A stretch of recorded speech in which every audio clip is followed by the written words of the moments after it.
জগৎ জননী হযরত ফাতিমাতুজ জাহরা রাদিয়াল্লাহু আনহা ঘরটা ছিল ভাঙ্গা, মাটির দেওয়াল দিয়ে বানানো, খেজুরের বাদুরের ছাউনি দেওয়া ছিল, কিছুই ছিল না, মাত্র একটা কম্বল, বালিশ বানানো ছিল তার খেজুরের ছাল দিয়ে। এই বালিশের উপরে ঘুম পেরে জীবন পার করেছেন হযরতে ফাতেমা। দারিদ্রতা কোনোদিনও হযরত ফাতেমা রাদিয়াল্লাহু আনহার যায় নাই।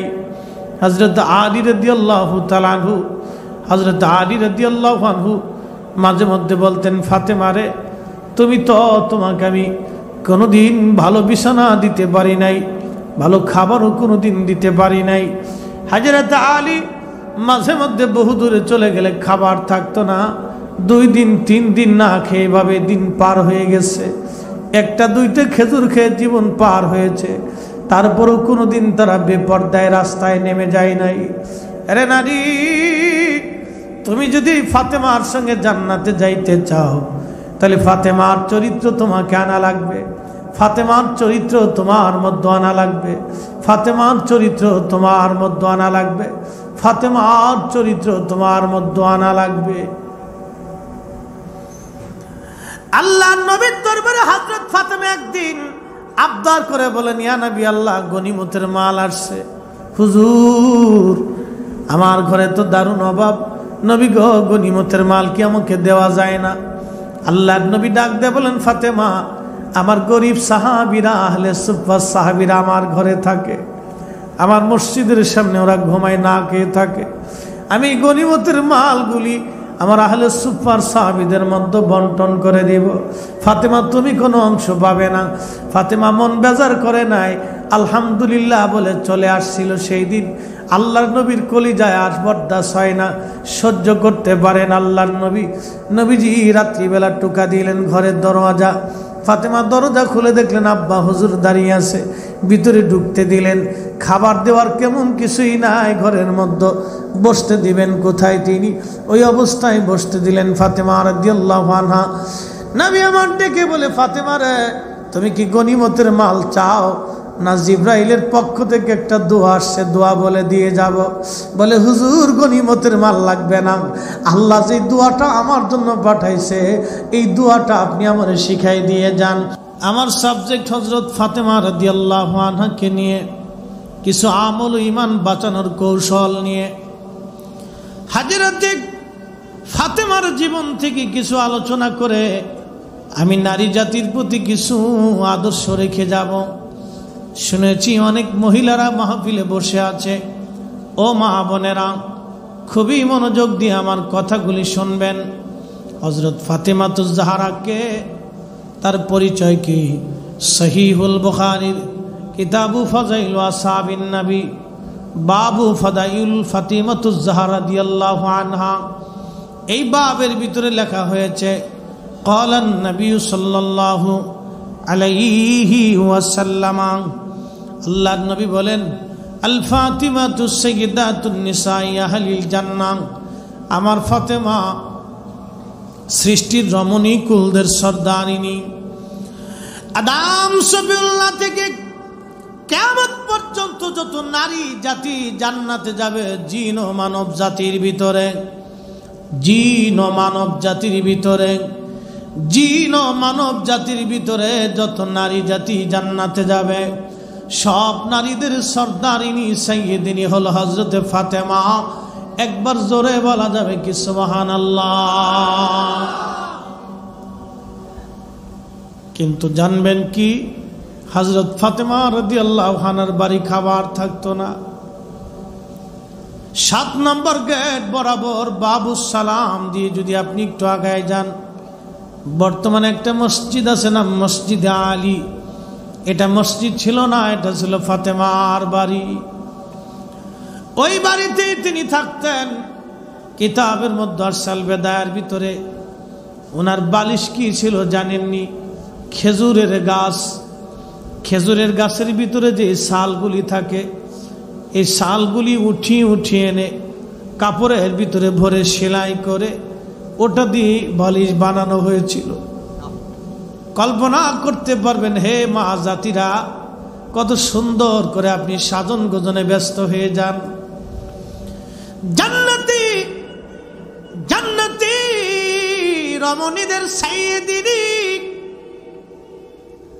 আদম সফিউল্লাহ থেকে কিয়ামত পর্যন্ত যত নারী জাতি জান্নাতে যাবে, এই নারী জাতির সর্দারিনী যিনি, তার বিছানার বালিশ ছিল খেজুরের ছাল দিয়ে তৈরি করা বালিশ। একটা কম্বল ছিল, এই কম্বলে হযরত আলী এবং হযরত ফাতেমা দুইজনে একসঙ্গে থাকতেন। কোনোদিন পা বের হয়ে যাইতো, কোনোদিন মাথা বের হতো। প্রচন্ড শীতের মধ্যে স্বামী আর স্ত্রী দুইজন মিলেমিশে ঘুমাইতেন। এক কম্বলেই রাত পার হয়ে গেছে জগৎ জননী ফাতেমার। আর আমার দেশের নারী এত পরিমাণে সাজন গোজনে ব্যস্ত, আমার দেশের নারী মনে করে আমরা বুঝি আলতা, সোনু পাউডার, আলকাত্রা, লিপস্টিক, ওই যে ফেয়ার অ্যান্ড লাভলি, আগর ডিম, ভাগর ডিম, গোড়ার ডিম বেশি মাখাইলে মনে হয় সুন্দর হয়ে যাব। যদি এইগুলি মাখাইলে নারী জাতি সুন্দর হইতো, তাহলে আফ্রিকার মানুষ কালা থাকতো না, সব ধলা হয়ে যাইত। ঠিক কইছি রে? ওরাও ঠিক কয়। চিন্তা করেন কোন দেশে যাবে। ওরা বুঝে কিন্তু বেটিরা বুঝে না। হ্যাঁ, ওরা বুঝে কিন্তু বেটিরা বুঝে না, মহিলারা বুঝে না। হেরা চিন্তা করে খালি মাখলেই সুন্দর। মাঝে মধ্যে দেখবেন ওই বিউটি পার্লারে যায়, শুধু এইটুক সাদা, মনে এটি বেডি না, ইজলে বোঝা যায় না। এক কথা খারাপ করছি আমি? বেডি না ইজলে এটা বোঝা যায় না। নারী জাতিকে আজকে আমি মেডিসিন দিয়ে রাখবে। 1 নম্বর কাজ নামাজে আসতে হবে, 2 নম্বর কাজ পর্দায় আসা লাগবে। যদি পর্দায় চলে যান সুন্দরী হবেন, যদি নামাজে পাবন্দি হন সুন্দরী হয়ে যাবেন। আল্লাহি বিল্লাহি তাল্লাহি, ওই মালিকের কসম করে যে মালিক কোরআনে বলেছেন লাকাদ খালাকনাল ইনসানা ফি আহসানি তাকওয়িম।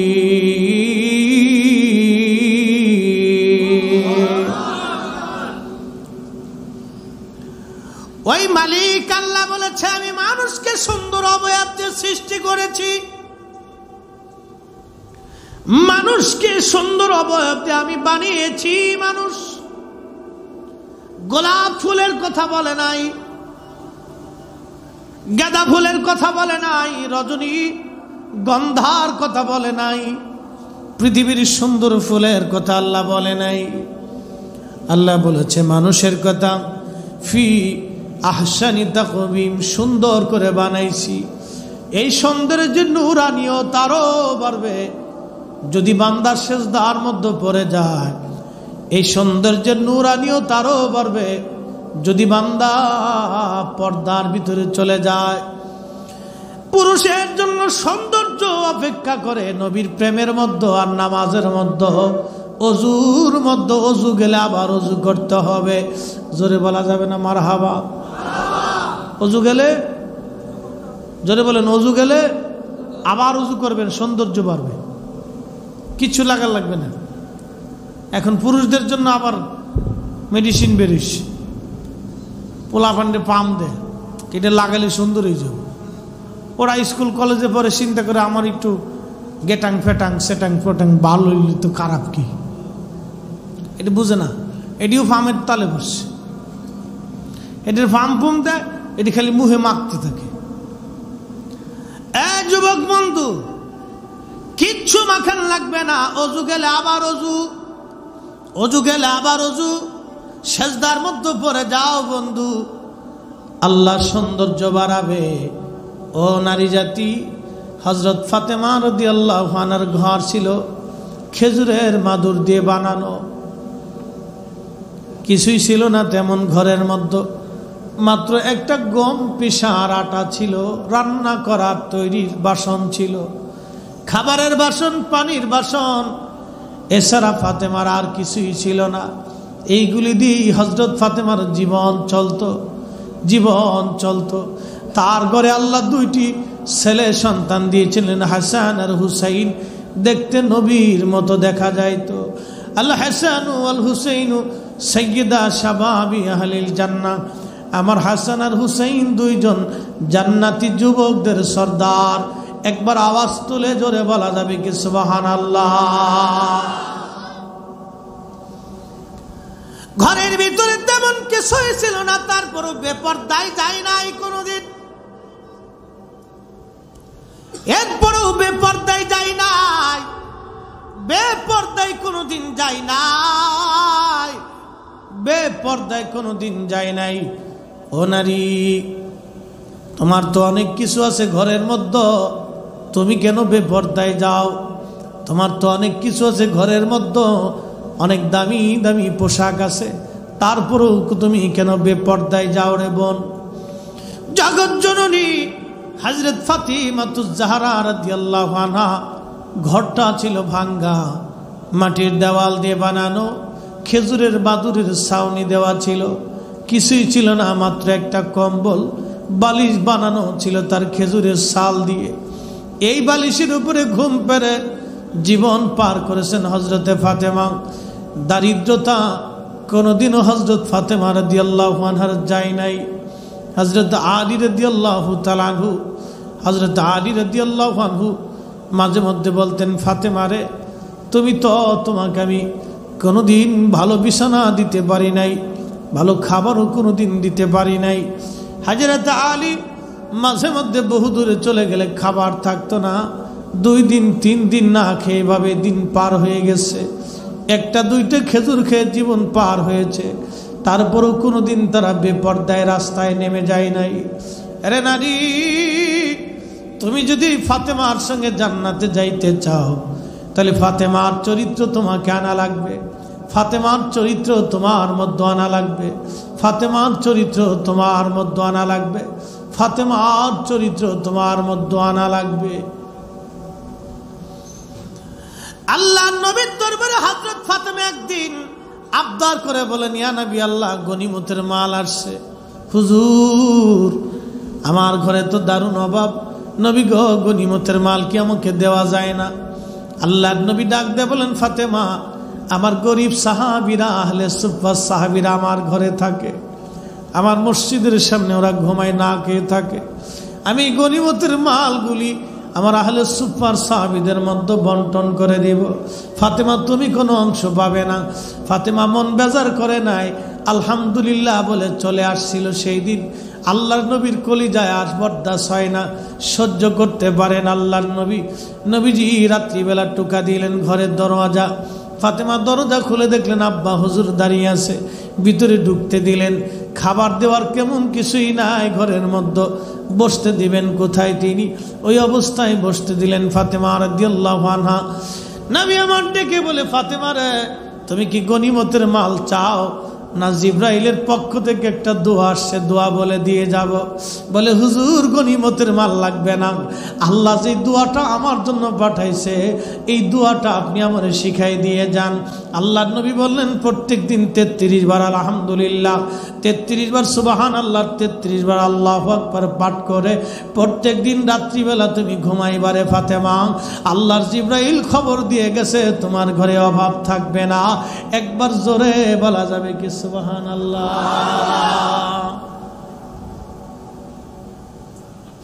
ফাতেমা, কত ফাতেমা আমার দেশে আছে, হুন্নাতে ফিসে ফাতেমাতে আগে। রে ফাতেমা, কত ফাতেমা আছে হাফ প্যান্ট পরে, ফুল প্যান্ট পরে রাস্তায় আগে। ঢাকা শহরে মাঝে মধ্যে রাত্রিবেলা যখন আমরা মাহফিল শেষ করে ঢুকি, ঢুকার সময় মাঝে মধ্যে দেখা যায়, মাঝে মধ্যে লজ্জা মাথা হেট হয়। এটি কি কোন বাপের সন্তান? এটা ওটা বাপ না হিজলে? ওর মেয়ে রাত্রিবেলা ফুল প্যান্ট পরে পরপুরুষের মোটর সাইকেলের পিছন দিয়ে সারা শহর ডিঙ্গি বেড়াচ্ছে, একবার পদ্মা সেতুর দিকে দৌড় দেয়, হুম হুম করে, মাঝে মধ্যে পরে ধরেও 2-1 হাত পা ঠ্যাং উপর দিকে চলে যায়। মাঝে মধ্যে লজ্জা করে যে কোন বাপের সন্তান এটা, বাপ না হিজলে এটা? সুখ নাই, সুখ নাই রে সুখ পরাণের পাখি 18 খান বিয়া কইরা রাঙ্গুনিয়াতে থাকি আমার সুখ নাই রে। ওই বাপের জীবনে সুখ নাই, বউ গেছে আর এক দিক, মাইয়ে গেছে আর এক দিক, ফুলা গেছে আর এক দিক। ফুলারে কই আছো? ডেটিং আছে। মায়েরা কই গেছ? কে টাকা? আমার বয়ফ্রেন্ড। যেই বলা বাপের সামনে পর পুরুষ এনে বলে বয়ফ্রেন্ড, ওই বাপের মরে যাওয়া ভালো। কি কথা বলেন না কেন? ওটা বাপ না, ওটা হিজলে। হ্যাঁ, ওটাকে বাপ বলে কে? ওটা তো হিজলে। ওটা ওকে বাপ হতে কে বলছে? ও কিসের বাপ? এটা মেয়ে ফুল প্যান্ট পরে রাস্তা পরে হাঁটো, কিসের বাপ? এটা লজ্জা করা উচিত। এটা আমাদের বাঙালি সংস্কৃতির বিরুদ্ধে, আমাদের দেশীয় সংস্কৃতির ভিতরে না। পর্দা তো আরো পরের কথা।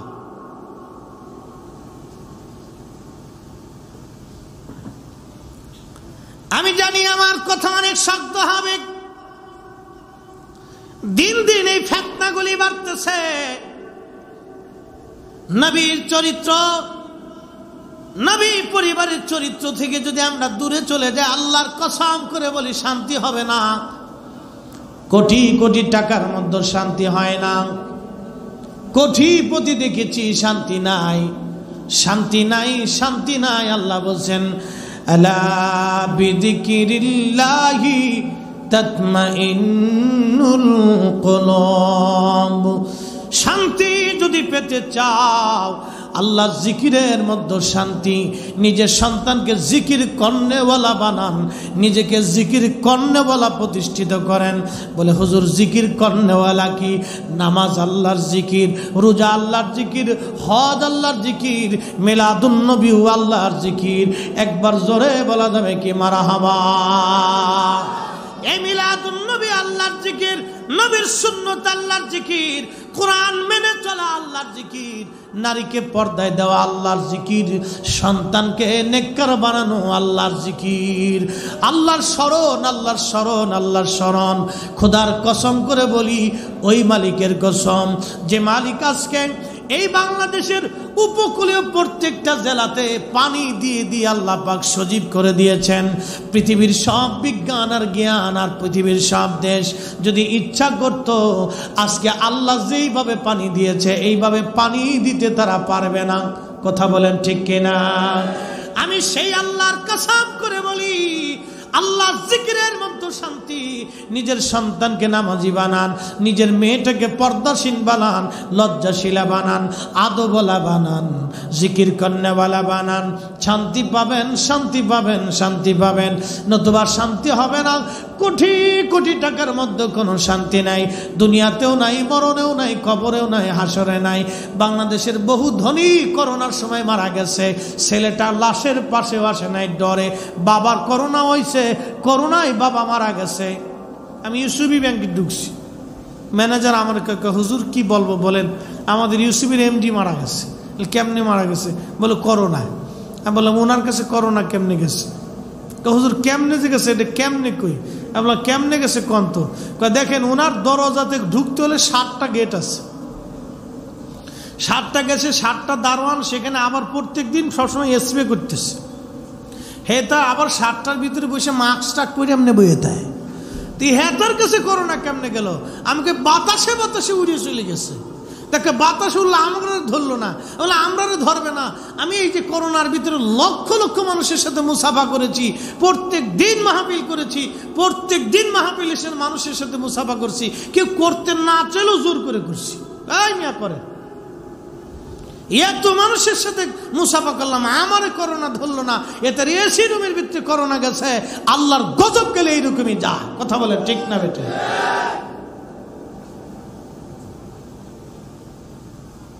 বিশ্বাস থাকতে হবে আল্লাহর উপরে। সেই আল্লাহর কসম করি, যে আল্লাহ করোনার ভিতরে লক্ষ মানুষের সাথে মুসাফা করার পরও আমাকে নিরাপত্তা দিয়েছে, করোনা হইছে না। সেই মালিকের কসম করি, আল্লাহর জিকির ছাড়া শান্তি হবে না। নিজের সন্তানকে নামাজি বানান, পর্দানশীল বানান। এ মা বোনেরা, বিদেশি টাকা পায় একদম পাখির মতো উড়ে খালি রাঙ্গু নিয়ে মার্কেটের জন্য দৌড় দেয়। একবারে পাগল হয়ে গেছে। বেটা বিদেশ যে কত কষ্ট করে আপনি জানেন, খালি টাকা পাঠাইলে খালি পাখির মতো উড়াল মারছে। ফাতেমা রাদিয়াল্লাহু আনহার জীবন কত কষ্ট ছিল একটু কল্পনাতে আনেন তো। যার বাবা সাইয়্যিদুল মুরসালিন, সাইয়্যিদুল কাউনাইন ওয়াস সাকালাইন, যার বাবা যদি বলতেন আল্লাহ আমার ফাতেমার জন্য বেহেশত থেকে বালিশ পাঠাও, বিছানা পাঠাও, আল্লাহ জিবরাইলকে দিয়ে বেহেশত থেকে বিছানার বালিশ পাঠাতো, তার সন্তান কন্যা জগৎ জননী সাইয়্যিদাতুন নিসাই আহলিল জান্নাহ খেজুরের সুবলা দিয়ে তৈরি করা বালিশের উপর মাথা রেখে সারা জীবন ঘুমিয়েছে। আর আপনি মুসলমান দাবি করে এখন খালি ও আপনার উন্না থাকে পিছে আর আপনি থাকে সামনে। নাম দিছেন আপনি জরিনা বেগম, খাদিজা বেগম, নসিমা বেগম, কত বেগম নাম দিয়ে একবারে বেহেশত যাওয়ার আশা করতেছেন, আর ভাবতেছেন এই সোলা কলা দেখলে ছেলে পুরুষ আমার খুব পছন্দ করবে না।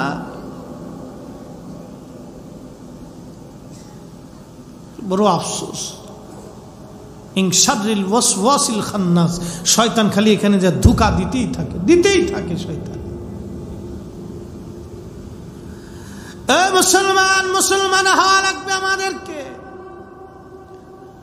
কঠিন এই ফিতনার জামানাতে, কঠিন এই ফিতনার জামানার মধ্যে পড়েছি। শুধু ফাতেমা রাদিয়াল্লাহু আনহার জীবন যদি বলি জীবন পার হবে। আল্লাহকে এতটাই খুশি করেছিলেন ফাতেমা, যেমন পর্দা তেমন ইবাদত তেমন আমল। এমন কোন রজনী নাই যে রজনীতে তাহাজ্জুদ নামাজ ফাতেমা না পড়তেন। আহা, হযরত ফাতিমাতুজ জাহরা নবীজি থেকে খুব আদর করতেন। আল্লাহর নবীকে না দেখলে তার ভালো লাগতো না। কোনো খাবার যদি ঘরে রান্না হতো, ফাতেমা বাবার জন্য খাবার দিয়ে আসতেন। নবীর ঘরে কোনো খাবার রান্না হলে ফাতেমার ঘরে নবী খাবার পৌঁছাইতেন। হযরত ফাতেমা নবীজি ইন্তেকাল করবেন, এমন সময় আল্লাহর নবী ডাক দিয়ে বললেন, সাহাবীরা রে আমার ফাতেমারে ডেকে নিয়ে আসো। ফাতেমা ডেকে আনা হলো, দৌড়ে আসছে বাবার কাছে। হযরত ফাতিমাতুজ জাহরাকে নবীজি বললেন, মা আমার মুখের কাছে তোমার কানটা একটু লাগাও। হযরত ফাতেমা কাঁদতেছিলেন, বাবা পৃথিবীতে থাকবে না। প্রত্যেকটা মেয়ে তার বাবাকে খুব ভালোবাসে, মেয়েরা বাবাকে খুব ভালোবাসে। হযরত ফাতেমা নবীকে খুবই ভালোবাসতেন। বসে বসে কাঁদতেছিলেন, বাবা থাকবে না। ঠিক এমন সময় হযরত ফাতেমা রাদিয়াল্লাহু আনহাকে নবীজি বললেন, কানে কানে বললেন, ফাতেমা রে তোমার কানটা আমার মুখের কাছে লাগায় দাও। কানটা মুখের কাছে লাগাই দেওয়ার পরে হযরতে ফাতেমা রাদিয়াল্লাহু তাআলা আনহা হাসতে থাকলেন, খুব হাসতেছিলেন। এরপরে হযরত ফাতেমা রাদিয়াল্লাহু আনহাকে আবার নবীজি বললেন, ফাতেমা রে তুমি এবার তোমার কানটা আমার মুখের কাছে লাগাও। নবীজি কানটা মুখের কাছে লাগানোর পরে হুজুর বললেন, ফাতেমা আবার কাঁদতেছিলেন। আম্মাজান আয়েশা সিদ্দিকা ডাক দিয়ে বলেন, ফাতেমা বিষয়টা বুঝলাম না, আপনি একবার কাঁদেন এবার হাসেন, বিষয়টা কি বলবেন নি?